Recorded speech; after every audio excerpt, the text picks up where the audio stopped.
Bonjour. Ainsi donc, il reste les yeux pour pleurer pour, bien sûr, bien entendu, RS Berkane qui a usé de subterfuge pour arriver en finale au détriment de l'USMA. On va en parler, on va revenir sur ce sujet. Pour dire d'abord le résultat, le Zamalek l'équipe égyptienne de Zamalek a remporté hier la Coupe de la CAF en battant RS Berkane par un but à zéro, un but inscrit par Ahmed Hamdi. Et grâce au cumul des scores, à l'aller bien sûr, RS Berkane, soi-disant, a battu Zamalek 2 à 1, mais au retour, le Zamalek l'a emporté par un but à zéro, avec le cumul des scores, bien sûr, qui est favorable aux Égyptiens grâce au but inscrit au Maroc. Donc voilà, c'est la satisfaction générale, bien sûr, pour les Égyptiens, mais aussi pour les Algériens qui sont outrés le, par le subterfuge utilisé par RS Berkane pour écarter, pas éliminer l'USMA d'Alger. Donc, ils sont satisfaits, les Algériens. Ceux que j'ai interrogés ce matin ici à Tizi Ouzou, ce matin, ils ont exprimé leur satisfaction en disant bien plus un mot qu'on utilise chez nous, cher, c'est-à-dire bien fait pour eux. Voilà. Donc voilà, les Algériens sont satisfaits, bien sûr, pour dire que RS Berkane a créé toute une opération de manipulation pour passer en finale de façon déloyale, donc c'est une tricherie. Voilà, grâce à la carte imaginaire qui a un caractère politique qui ne devait pas avoir lieu dans une compétition. Voilà. On voit bien que cette affaire commence à donner ses effets, puisque le Maroc commence à perdre la CAF, dont les membres commencent à prendre leur distance sur les méthodes du responsable marocain qui a une influence, soi-disant, sur cette instance. Il n'y a pas eu de coup de pouce de l'arbitrage en Égypte. Ils sont battus, ils ont perdu, il leur reste les yeux pour pleurer.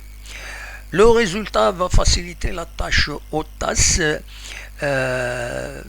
parce que si c'était RS Berkane qui a remporté la CAF, elle sera donc problématique. Il y a beaucoup de champions qui ont remporté des titres. Ils leur ont été enlevés parce que, après tout, ils ont découvert que c'est de façon déloyale qu'ils ont remporté ces titres, généralement pour dopage et pour autre chose. Donc, ceci va faciliter le traitement de l'affaire auprès du TAS. Le TAS va se concentrer surtout sur des questions d'indemnité, d'indemnisation de l'USMA et bien sûr une suspension ou des sanctions contre RS Berkane. Le TAS ne pouvait pas juger avant la finale. C'était pour éviter les conséquences sur l'organisation de la compétition, étant entendu que les organisateurs avaient des sponsors à satisfaire, les droits de télévision, donc ils ne pouvaient pas faire autrement. Maintenant, donc on attend de voir ce qui va se passer. Sur un autre plan, on voit bien que le président de la FAF, Walid Saadi, qui était accompagné du secrétaire général de la FAF, M. Bouznad, ils étaient à Bangkok, en Thaïlande, pour la 74e session de la FIFA. Donc c'est bien, c'est l'occasion où Walid Saadi a rencontré le président de la CAF et celui de la FIFA.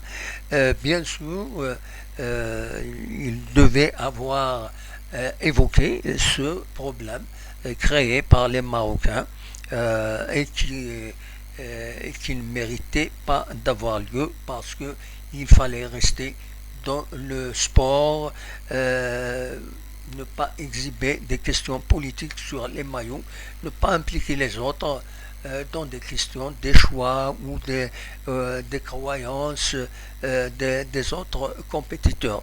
Ce que n'ont pas respecté les Marocains de RS Berkane. Et pour ces rencontres de Walid Saadi avec les responsables du football mondial et aussi d'autres fédérations éventuellement, il est bon il serait bon de les multiplier, multiplier les contacts, mais aussi proposer à l'avenir des sujets, pour que c'est de cette manière que la FAF aura aussi son mot à dire dans le football mondial, dans les organisations, les structures mondiales du football. Voilà ce que je voulais dire aujourd'hui. Donc, Zamalek a remporté la Coupe de la CAF. RS Berkane, RS Berkane a les yeux pour pleurer. Voilà, malheureusement là-bas, j'ai à côté de moi, ici, j'ai fait une petite erreur pour pleurer. Je ne sais pas comment c'est sorti de cette façon. Donc voilà, le TAS va se voir faciliter la condamnation des Marocains. C'est ce que je pense moi-même.